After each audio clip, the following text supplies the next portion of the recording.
Halo semuanya, namaku Susan. Kalau berbicara tentang kenangan yang paling membekas dalam hidupku, pasti aku akan bercerita tentang momen ketika aku diterima di Universitas Pendidikan Indonesia atau UPI.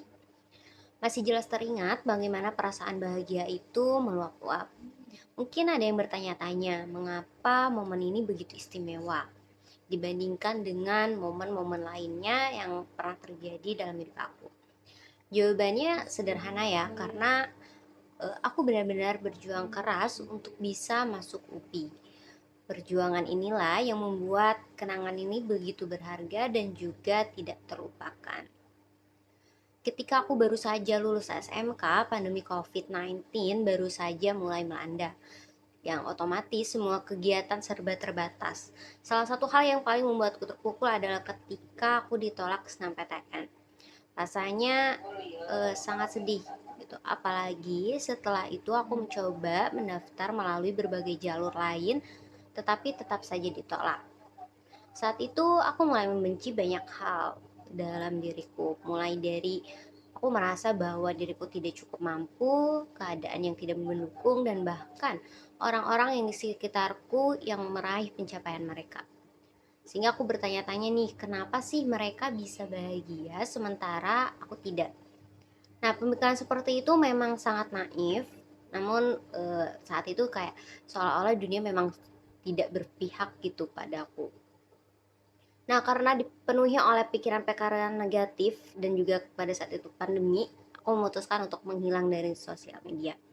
Aku menghapus semua aplikasi sosial media dari ponselku dan karena ponsel itu melihat kisah sukses orang lain di media sosial itu hanya membuatku semakin iri dan juga menyalahkan diri sendiri. Jadi selama 1 tahun penuh aku hidup tanpa sosial media. Lalu apa yang aku lakukan selama 1 tahun itu? Aku belajar banyak hal dari mulai mempersiapkan diri untuk SBMPTN dengan mengikuti tryout online, mencari platform belajar gratis, mengumpulkan informasi tentang perkuliahan, dan juga aku belajar untuk lebih menikmati hidup dan juga menghargai diriku sendiri. Aku belajar bahwa tidak semua yang kita inginkan itu akan tercapai, bahwa segala sesuatu itu butuh proses, dan juga bahwa kita tidak harus selalu mengikuti garis finish orang lain. Nah, di sela-sela belajar, aku juga mengisi waktu luang dengan mengajar anak-anak kecil di sekitar rumah, baik itu materi sekolah maupun mengaji. Butuh waktu lebih dari 1 tahun hingga aku berani kembali ke media sosial. Aku mulai menerima pencapaian teman-temanku tanpa rasa iri dan mulai menikmati hidup sebagai diriku sendiri.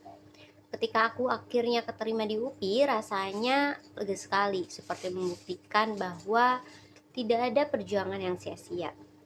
Kalaupun gagal ya tidak apa-apa, kita kan manusia, jadi wajar untuk gagal. Tidak apa-apa kalau penilaian orang lain itu buruk terhadap kita. Asalkan kita menilai diri kita sendiri dengan baik dan tahu bahwa kita tidak buruk.